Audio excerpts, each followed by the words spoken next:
সূরা আল আনকাবুত। রহমান রহিম আল্লাহ তাআলার নামে।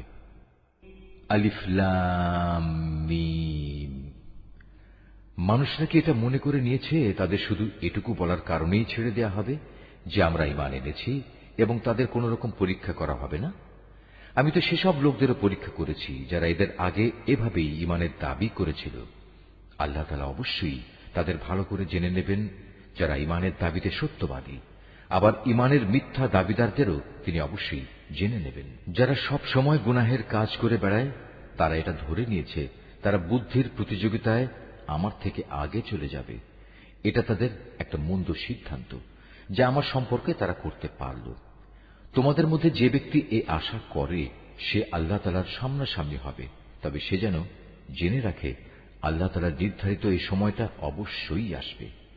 আল্লাহ তাআলা সবকিছু শুনেন, সবকিছু জানেন। যে ব্যক্তি আল্লাহ তাআলার পথে সংগ্রাম সাধনা করে সে তো আসলে তা করে তার নিজের কল্যাণের জন্যই, কেননা আল্লাহ তাআলা সৃষ্টিকুল থেকে প্রয়োজন মুক্ত। যারা ঈমান আনে এবং নেক কাজ করে আমি অবশ্যই তাদের সেসব দোষ ত্রুটিগুলো দূর করে দেব, এবং তারা যেসব নেক আমল করে আমি তাদের সেসব কর্মের উত্তম ফল দেব। আমি মানুষকে তাদের পিতামাতার সাথে সদ্ব্যবহার করার আদেশ দিয়েছি, কিন্তু যদি কখনো তারা তোমাকে আমার সাথে কাউকে শরীক করার জন্য জবরদস্তি করে, যেহেতু এ ব্যাপারে তোমার কাছে কোন রকম দলিল প্রমাণ নেই, তাই তুমি তাদের কোনো আনুগত্য করো না, কেননা তোমাদের তো আমার কাছেই ফিরে আসতে হবে। আর তখন আমি অবশ্যই তোমাদের সব কিছু বলে দেব তোমরা দুনিয়ার জীবনে কে কোথায় কি করতে। যারা আল্লাহ তাআলার উপর ঈমান এনেছে এবং নেক আমল করেছে আমি অবশ্যই তাদের নেক বান্দাদের অন্তর্ভুক্ত করে নেব। মানুষদের মাঝে কিছু এমনও আছে যারা মুখে বলে আমরা আল্লাহ তাআলার উপর ঈমান এনেছি, কিন্তু যখন তাকে আল্লাহর পথে চলার জন্য কষ্ট দেয়া হয় তখন তারা মানুষের এই পীড়নকে আল্লাহ তাআলার আযাবের মতোই মনে করে। আবার যখন তোমার মালিকের কোনো সাহায্য আসে তখন তারা মুসলমানদের বলতে থাকে আমরা তো তোমাদের সাথেই ছিলাম।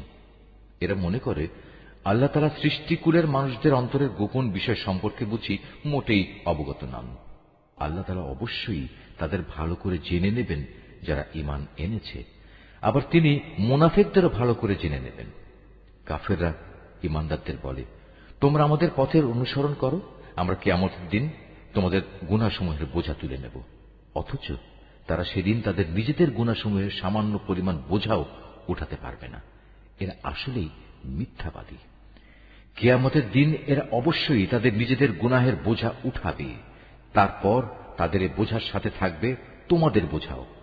দুনিয়ার জীবনে যত মিথ্যা কথা তারা উদ্ভাবন করেছে তাদের অবশ্যই সে ব্যাপারে সেদিন প্রশ্ন করা হবে। আমি নূহকে তার জাতির কাছে পাঠিয়েছিলাম, সে ওদের মাঝে অবস্থান করল 50 কম 1000 বছর। তারা যখন তার কথা শুনল না তখন মহাপ্লাবন এসে তাদের পাকড়াও করল। মূলত তারা ছিল বড়ই জালেম। এই মহাপ্লাবন থেকে আমি তাকে এবং তার সাথে নৌকার আরোহীদের রক্ষা করেছি, আর আমি এই ঘটনাকে সৃষ্টিকুলের মানুষদের জন্য একটি নিদর্শন বানিয়ে রেখেছি। আর যখন ইব্রাহিম তার জাতিকে বলল তোমরা এক আল্লাহ তাআলার ইবাদত করো এবং তাঁকেই ভয় করো, এটাই তোমাদের জন্য ভালো যদি তোমরা বুঝতে পারো। তোমরা তো আল্লাহ তাআলাকে বাদ দিয়ে কেবল মূর্তিসমূহের পূজা করো এবং স্বয়ং আল্লাহ তাআলা সম্পর্কে মিথ্যা কথা উদ্ভাবন করো। আল্লাহ তাআলাকে বাদ দিয়ে যেসব মূর্তির তোমরা পূজা করো তারা তোমাদের কোন রকম রিজিকের মালিক নয়। অতএব তোমরা একমাত্র আল্লাহ তাআলার কাছেই রিজিক চাও, শুধু তাঁরই ইবাদত করো এবং তার নিয়ামতের শুকর আদায় করো, কেননা তোমাদের তাঁর কাছেই ফিরে যেতে হবে। আর যদি তোমরা আমার নবীকে মিথ্যা প্রতিপন্ন করো তাহলে জেনে দেখো তোমাদের আগের জাতির লোকেরাও তাদের জমানার নবীদের মিথ্যা প্রতিপন্ন করেছে। মূলত সুস্পষ্ট রূপে মানুষদের কাছে আল্লাহর কথা পৌঁছে দেয়াই হচ্ছে রসুলের কাজ। এই লোকেরা কি লক্ষ্য করে না কিভাবে আল্লাহ তাআলা প্রথমবার তাঁর সৃষ্টিকে অস্তিত্ব দান করলেন, কিভাবে তাকে আবার জীবিত করবেন? অবশ্য এই দ্বিতীয়বার সৃষ্টি করার কাজটা আল্লাহ তাআলার কাছে নিতান্ত সহজ।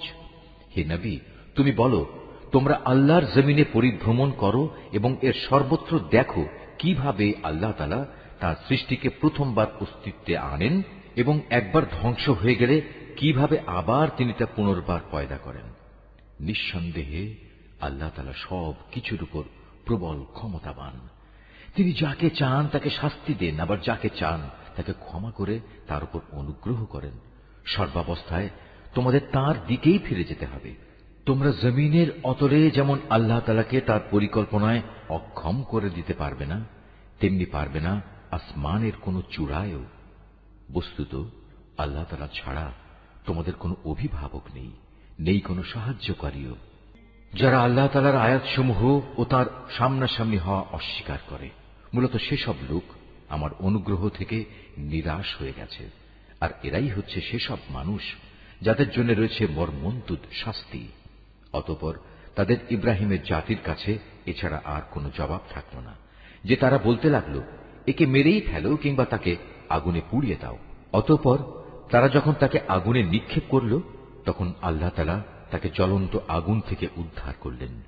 অবশ্যই মুমিন জাতির জন্য এ ঘটনার মাঝে আল্লাহ তাআলার কুদরতের অনেক নিদর্শন মজুদ রয়েছে। ইব্রাহিম বলল, হে আমার জাতির লোকেরা, তোমরা তোমাদের পার্থিব জীবনে একে অপরের প্রতি ভালোবাসা বৃদ্ধির খাতিরে আল্লাহ তাআলাকে বাদ দিয়ে নিজেদের হাতে গড়া মূর্তিগুলোকে নিজেদের মাবুদ ধরে নিয়েছ। অথচ কিয়ামতের দিন তোমাদের এই ভালোবাসার একজন ব্যক্তি আরেকজনকে চিনতেও অস্বীকার করবে। তারা তখন একজন আরেকজনকে অভিশাপ দিতে থাকবে। পরিশেষে তোমাদের সবার চূড়ান্ত ঠিকানা হবে জাহান্নাম, আর সেদিন কেউই তোমাদের কোন রকম সাহায্য করবে না। অতঃপর লূত তার উপর ঈমান আনল। ইব্রাহিম বলল, আমি এবার আমার মালিকের বলে দেয়া স্থানের দিকে হিজরত করছি। অবশ্যই তিনি মহাপরাক্রমশালী ও বিজ্ঞ কুশলী। অতঃপর আমি তাকে ছেলে হিসেবে ইসহাক ও নাতি হিসেবে ইয়াকুব দান করলাম। তার বংশধারায় আমি নবুয়ত ও কিতাব নাজিলের ধারা অব্যাহত রাখলাম। নবুয়ত দ্বারা আমি দুনিয়াতেও তাকে পুরস্কৃত করলাম, আর আখিরাতে সে অবশ্যই আমার নেক বান্দাদের দলে শামিল হবে। আর আমি লূতকে তার লোকদের কাছে পাঠিয়েছিলাম, যখন সে তার জাতিকে বলল, তোমরা এমন এক অশ্লীল কাজ নিয়ে এসেছ যা ইতিপূর্বে সৃষ্টিকুলের কোন মানুষই করেনি। তোমাদের এ কি হল? তোমরা কি তোমাদের কামনা বাসনার জন্য মহিলাদের বাদ দিয়ে পুরুষদের কাছে হাজির হচ্ছ? এবং এ উদ্দেশ্যে আল্লাহ তাআলার নির্ধারিত পথ তোমরা প্রকারান্তরে কেটে দিচ্ছ, এবং তোমরা তোমাদের ভরা মজলিসে এ অশ্লীল কাজে লিপ্ত হচ্ছ। তাদের লূতের জাতির মানুষের কাছেও এছাড়া আর কিছুই বলার ছিল না, যে তারা বলল, হ্যাঁ যাও নিয়ে এসো আমাদের উপর আল্লাহর আযাব, যদি তুমি তোমার আযাবের ওয়াদায় সত্যবাদী হও। এ কথা শুনে সে আল্লাহর দরবারে ফরিয়াদ করে বলল, হে আমার মালিক, এই ফাসাদি জাতির মোকাবেলায় তুমি আমায় সাহায্য করো। অতঃপর যখন আমার পাঠানো ফেরেশতারা একটা সুখবর নিয়ে ইব্রাহিমের কাছে এলো, তখন তারা বলল, আমরা লূতের এ জনপদের অধিবাসীদের ধ্বংস করব, কেননা তার অধিবাসীরা বড় জালেম। এ কথা শুনে সে বলল, তা কি করে সম্ভব? সেখানে তো নবী লূতও রয়েছে। তারা বলল, আমরা ভালো করে জানি সেখানে কে কে আছে। আমরা লূত এবং তার পরিবারের লোকজনদের অবশ্যই রক্ষা করব, তবে তার স্ত্রীকে নয়। সে আযাবে পড়ে থাকা লোকদের দলে শামিল হবে। তারপর যখন সত্যি আমার পাঠানো ফেরেশতারা লূতের কাছে এলো, তখন তাদের এই আশাটায় লূত খুবই বিষণ্ণ মনা হল। এদের সম্মান রক্ষা করতে পারবে না কারণে তার মন ভেঙে গেল। ওরা এটা দেখে বলল, হে লূত, তুমি ভয় পেও না, তুমি দুশ্চিন্তাগ্রস্তও হয়েও না। আমরা তুমি এবং তোমার পরিবার পরিজনদের রক্ষা করব, তবে তোমার স্ত্রীকে নয়। সে তো আযাবে পড়ে থাকা ব্যক্তিদেরই একজন। আমরা অচিরে এ জনপদের বাকি অধিবাসীদের উপর আসমান থেকে এক ভীতিকর আযাব নাজিল করব, কেননা এরা ছিল ভীষণ গুনাহগার জাতি। একদিন সত্যি সত্যি আমি জনপদকে উল্টে দিয়েছি, এবং তখন থেকে আমি এটিকে জ্ঞানবান সম্প্রদায়ের জন্য একটি সুস্পষ্ট নিদর্শন করে রেখে দিয়েছি। আমি মাদিয়ানের কাছে তাদের ভাই শোয়াবকে পাঠিয়েছি। তখন সে তাদের বলল, হে আমার জাতি, তোমরা এক আল্লাহ তাআলার ইবাদত করো এবং পরকাল দিবসের পুরস্কারের আশা করো। আল্লাহর জমিনে তোমরা বিপর্যয় সৃষ্টি করো না। কিন্তু তারা তাকে মিথ্যা সাব্যস্ত করল।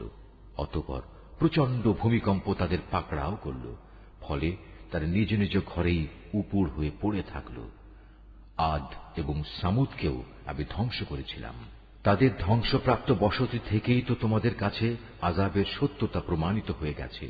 শয়তান তাদের কাজ তাদের সামনে শোভন করে রেখেছিল, এবং এই কৌশলে সে তাদের সঠিক রাস্তা থেকে ফিরিয়ে রেখেছিল, অথচ তারা তাদের অন্য সব ব্যাপারে ছিল দারুণ বিচক্ষণ। কারুন, ফেরাউন এবং হামানকেও আমি ধ্বংস করেছি। মুসা তাদের কাছে আমার সুস্পষ্ট আয়াত নিয়ে এসেছিল, কিন্তু তারা তাকে মানার বদলে জমিনে বড় বেশি অহংকার করেছিল, অথচ তারা কোনো অবস্থায় আমার আযাব থেকে পালিয়ে আগে চলে যেতে পারল না। অতঃপর এদের সবাইকেই আমি তাদের নিজ নিজ গুনাহের কারণে পাকড়াও করেছি। এদের কারো উপর প্রচন্ড ঝড় পাঠিয়েছি, কাউকে মহাগর্জন এসে আঘাত এনেছে, কাউকে আমি জমিনের নিচে গেঁড়ে দিয়েছি, আবার কাউকে আমি পানিতে ডুবিয়ে দিয়েছি। মূলত আল্লাহ তাআলা এমন ছিলেন না যে তিনি এদের উপর কোন জুলুম করেছেন। জুলুম তো বরং তারা নিজেরাই নিজেদের উপর করেছে। যেসব লোক আল্লাহ তাআলার বদলে অন্যকে নিজেদের অভিভাবক হিসেবে গ্রহণ করে, তাদের দৃষ্টান্ত হচ্ছে মাকড়সার মতো। তারা নিজেরাও এক ধরনের ঘর বানায়, আর দুনিয়ার দুর্বলতম ঘর হচ্ছে এই মাকড়সার ঘর। কত ভালো হতো যদি তারা এই সত্যটুকু বুঝতে পারত। এরা আল্লাহ তাআলার পরিবর্তে যে সবকিছুকে ডাকে, আল্লাহ তাআলা তাদের সম্পর্কে সম্যক অবগত রয়েছেন। তিনি মহাপরাক্রমশালী, প্রবল, প্রজ্ঞাময়। এ হচ্ছে সেই উদাহরণ যা আমি মানুষদের জন্যই পেশ করেছি। কেবল জ্ঞানী ব্যক্তিরাই তা বুঝতে পারে। আল্লাহ তাআলা আসমান সমূহ ও জমিন যথাযথভাবে সৃষ্টি করেছেন। বস্তুত এতে ঈমানদারদের জন্য আল্লাহ তাআলার অস্তিত্বের পক্ষে বড় প্রমাণ রয়েছে। যে কিতাব তোমার উপর নাজিল করা হয়েছে তুমি তা তেলাওয়াত করো এবং নামাজ প্রতিষ্ঠা করো। নিঃসন্দেহে নামাজ মানুষকে অশ্লীলতা ও মন্দ কাজ থেকে বিরত রাখে, পরন্তু আল্লাহ তাআলাকে হামেশা স্মরণ করাও একটি মহান কাজ। তোমরা যা কিছু করো আল্লাহ তাআলা তার সম্যক অবগত আছেন। হে মুসলমানরা, তোমরা কিতাবধারীদের সাথে কোন রকম তর্ক বিতর্ক করো না, তবে উত্তম পন্থায় করতে পারো। আবার তাদের মধ্যে যারা জুলুম করে তাদের কথা আলাদা। আর তোমরা বলো, আমরা ঈমান এনেছি কিতাবের যা কিছু আমাদের উপর নাজিল করা হয়েছে তার উপর, আরো ঈমান এনেছি যা কিছু তোমাদের উপর নাজিল করা হয়েছে তার উপরও। আসলে আমাদের মাবুদ ও তোমাদের মাবুদ হচ্ছেন একজন, এবং আমরা সবাই তাঁর কাছেই আত্মসমর্পণ করি। যেভাবে আমি আগের কিতাব নাজিল করেছি ঠিক সেভাবেই আমি তোমার উপর এ কিতাবও নাজিল করেছি। আমি আগে যাদের কিতাব দান করেছিলাম, যারা সত্যানুসন্ধিৎসু ছিল, তারা এর উপর ঈমান এনেছে। পরবর্তী লোকদের মাঝেও কিছু ভালো মানুষ আছে যারা এর উপর ঈমান এনেছে। আসলে অস্বীকারীরা ছাড়া কেউই আমার আয়াত অস্বীকার করে না। তুমি তো এ কোরআন নাজিল হওয়ার আগে কোনো বই পুস্তক পাঠ করনি, না তুমি তোমার ডান হাত দিয়ে কোনো কিছু লিখে রেখেছ যে তা দেখে অসত্যের পূজারীরা কোনো সন্দেহে লিপ্ত হয়ে পড়ছে। বরং এগুলো হচ্ছে তাদের অন্তরে সুস্পষ্ট নিদর্শন, যাদের আল্লাহ তাআলার পক্ষ থেকে জ্ঞান দেয়া হয়েছে। কতিপয় জালেম ব্যক্তি ছাড়া আমার এই সুস্পষ্ট আয়াতের সাথে কেউই গোড়ামি করতে পারে না। তারা তোমার সম্পর্কে বলে, এ ব্যক্তির কাছে তার মালিকের পক্ষ থেকে নবুয়তের কোনো প্রমাণ নাজিল হয় না কেন? হে নবী, তুমি বলো, নিদর্শন তো আল্লাহ তাআলার হাতেই রয়েছে। আমি তো হচ্ছি আযাবের একজন সুস্পষ্ট সতর্ককারী মাত্র। হে নবী, এদের জন্য এটাই কি যথেষ্ট নয় যে স্বয়ং আমি তোমার উপর কিতাব নাজিল করেছি যা তাদের কাছে তেলাওয়াত করা হচ্ছে? অবশ্যই ঈমানদার সম্প্রদায়ের জন্য এতে আল্লাহ তাআলার অনুগ্রহ ও নসিহত রয়েছে। হে নবী, তুমি বলো, আমার ও তোমাদের মধ্যে সাক্ষী হিসেবে আল্লাহ তাআলাই যথেষ্ট। কেননা আসমান সমূহ ও জমিনে যা আছে তার সবকিছু তিনি জানেন।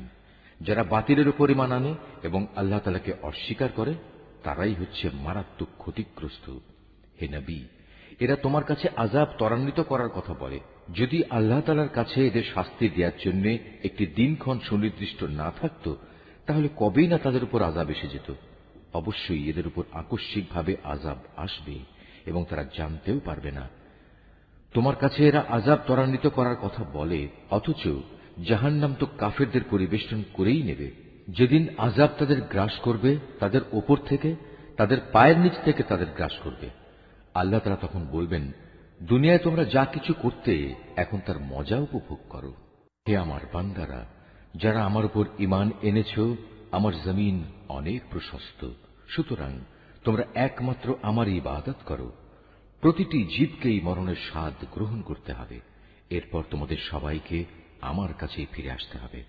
যারা আমার উপর ঈমান আনবে এবং নেক কাজ করবে, আমি তাদের জন্য জান্নাতে সুরম্য কোঠা তৈরি করব, যার পাদদেশ দিয়ে ঝর্ণাধারা প্রবহমান থাকবে। সেখানে তারা চিরস্থায়ী হবে। কত উত্তম পুরস্কার এ নেককার মানুষগুলোর জন্য। নেককার মানুষ হচ্ছে তারা যারা ধৈর্য ধারণ করেছে এবং সর্বাবস্থায় নিজেদের মালিকের উপরই নির্ভর করেছে। কত ধরনের বিচরণশীল জীব এ দুনিয়ায় রয়েছে, যারা কেউই নিজেদের রিজিক নিজেরা কাঁধে বহন করে বেড়ায় না। আল্লাহ তাআলাই তাদের এবং তোমাদের নিত্যদিনের রিজিক সরবরাহ করেন। তিনি সব কিছু শোনেন এবং সব কিছু জানেন। হে নবী, তুমি যদি তাদের জিজ্ঞেস করো, আসমান সমূহ ও জমিন কে পয়দা করেছে, সূর্য ও চন্দ্রকে কে কাজে লাগিয়ে রেখেছে, তারা অবশ্যই বলবে একমাত্র আল্লাহ তাআলা। কিন্তু তারপরেও এরা কোথায় কোথায় ঠোকর খাচ্ছে। বস্তুত আল্লাহ তাআলা তার বান্দাদের মাঝে যাকে চান তার রিজিক প্রশস্ত করে দেন, আবার যাকে চান তার জন্য তা কমিয়ে দেন। অবশ্যই আল্লাহ তাআলা সবকিছুর ব্যাপারে সম্যক অবগত আছেন। হে নবী, যদি তুমি তাদের জিজ্ঞেস করো, আসমান থেকে কে পানি বর্ষণ করেছে, অতঃপর কে জমিন একবার মরে যাওয়ার পর সে পানি দ্বারা তাতে জীবন সঞ্চার করেছে, অবশ্যই এরা বলবে আল্লাহ তাআলাই। তুমি বলো, যাবতীয় তারিফ একমাত্র আল্লাহ তাআলার জন্য, কিন্তু ওদের অধিকাংশ মানুষই তা অনুধাবন করে না। এ পার্থিব জীবন তো অর্থহীন কতিপয় খেল তামাশা ছাড়া আসলেই আর কিছু নয়। আখিরাতের জীবনই হচ্ছে সত্যিকারের জীবন। কত ভালো হতো যদি তারা এই বিষয়টা জানত। যখন এরা জলযানে আরোহণ করে বিপর্যয়ের সম্মুখীন হয়, তখন তারা একান্ত নিষ্ঠার সাথে আল্লাহ তাআলাকেই ডাকে। কিন্তু আল্লাহ তাআলা যখন তাদের মুক্তি দিয়ে স্থলে নামিয়ে নিরাপদ করে দেন, তখন সাথে সাথে আল্লাহ তাআলার সাথেই এরা শরীক করতে শুরু করে, যেন আমি তাদের উপর যা কিছু অনুগ্রহ করেছি তা তারা অস্বীকার করতে পারে, এবং এভাবেই এরা কয়টা দিন দুনিয়ায় ভোগ বিলাস করে কাটিয়ে দিতে পারে। অচিরেই এরা আসল ঘটনা জানতে পারবে। এরা কি দেখতে পাচ্ছে না কিভাবে আমি এ মক্কাকে শান্তি ও নিরাপদ আশ্রয়স্থল বানিয়ে রেখেছি, অথচ তার চারপাশে মানুষদের প্রতিনিয়ত জোর করে ছিনিয়ে নেওয়া হচ্ছে। এরপরেও কি তারা বাতিলের উপর ঈমান আনবে এবং আল্লাহ তাআলার নিয়ামত অস্বীকার করবে? তার চেয়ে বড় জালেম আর কে হতে পারে, যে স্বয়ং আল্লাহ তাআলার উপরই মিথ্যা অপবাদ আরোপ করে, অথবা তার কাছে যখন সত্য এসে যায় তখন তাকেই অস্বীকার করে। হে নবী, এমন ধরনের অস্বীকারীদের জন্য জাহান্নামী কি একমাত্র আশ্রয়স্থল হওয়া উচিত নয়? অপরদিকে যারা আমারই পথে জিহাদ করে, আমি অবশ্যই তাদের আমার পথে পরিচালিত করব। নিঃসন্দেহে আল্লাহ তাআলা নেককার বান্দাদের সাথে রয়েছেন।